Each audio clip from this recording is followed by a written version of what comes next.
By the time it's all said and done, he's got easily 50 pounds hanging off him over and above his own weight.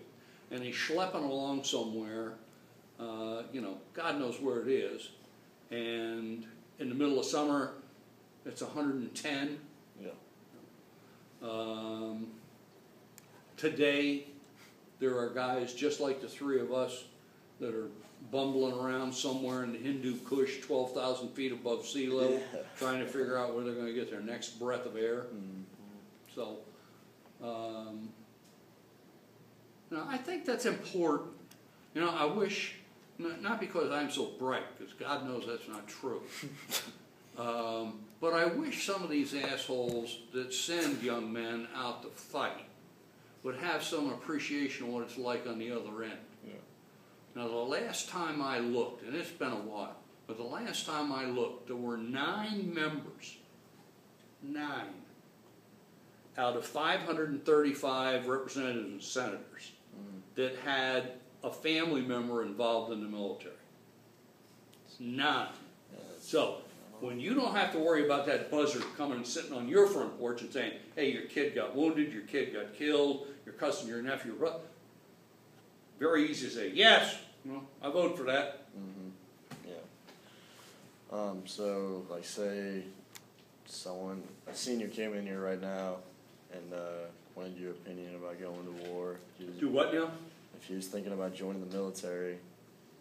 And I have always treated you guys exactly as if you were my own sons. So, I see no sense to lie to you. Exactly. If I don't know, I tell you I don't know. That doesn't bother me. Hell, there's lots of shit I don't know, and never will. But if you came to me right now and said, Mr. S., I'm thinking about going down and enlisting, I said, I'm not going to tell you not to do it, but I'm going to tell you, Glennon, that it's the dumbest fucking thing you've ever considered. You have the gray matter to go get a college education. You have the wherewithal to do it.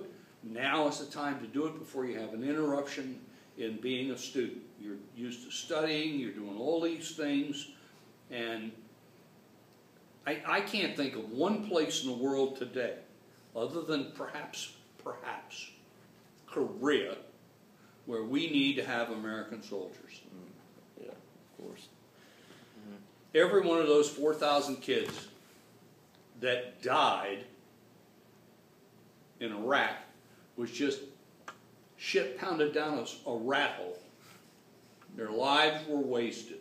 And there are probably 5 times that many kids that were wounded. And I don't know how many more were mentally wounded.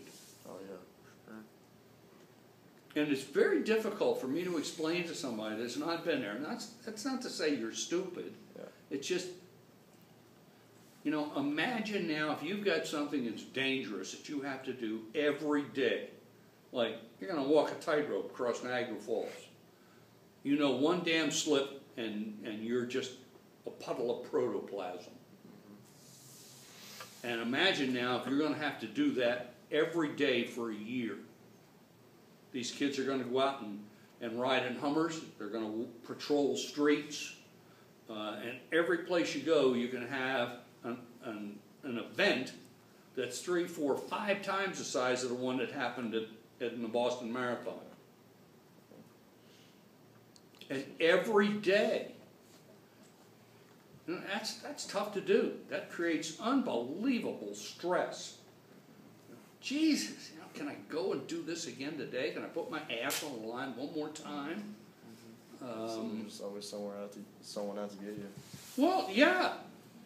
But, you know, and when you get somebody injured in your unit, Jesus, that's getting close to home. Yeah. You know, is the next day going to be my day? Yeah. Yes. And these kids are not stupid. Oh, yeah. Alright, so you want to just do the closing questions?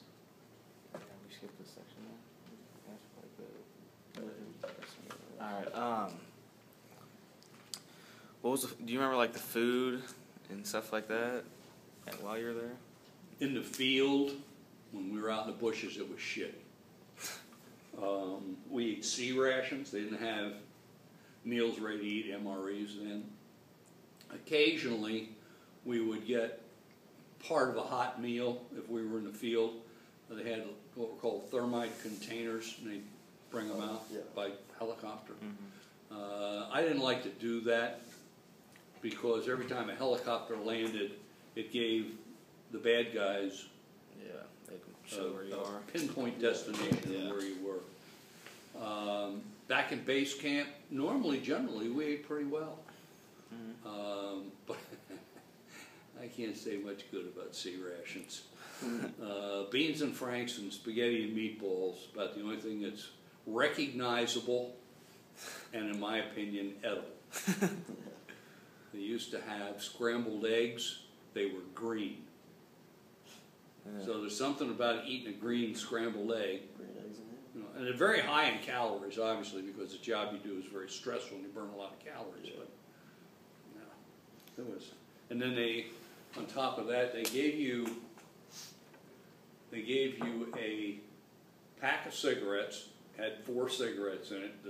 The various companies donated them and put them in the sea ration, and they gave you a square of toilet paper. I don't know about anybody else, but that square of toilet paper wouldn't wipe a canary's egg. Mine. And that pissed me off. You know.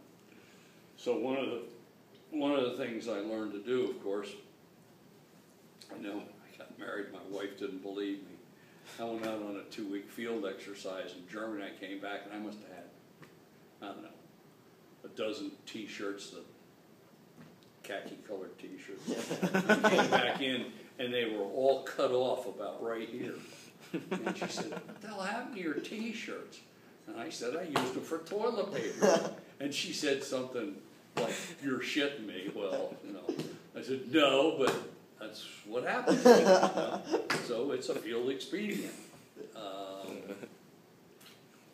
I ate sea rations in Korea when I was on the DMZ. Didn't like them there anymore either.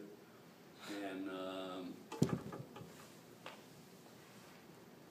so. Did you do anything for like good luck, like if you had like superstition or anything like that? I'm not real superstitious. Some of my guys were. A lot of guys wore peace symbols, and I didn't care. The old man. That's what they call you when you're the commander. And hell, the first time I was there, probably 2/3 of the guys I had were older than I was.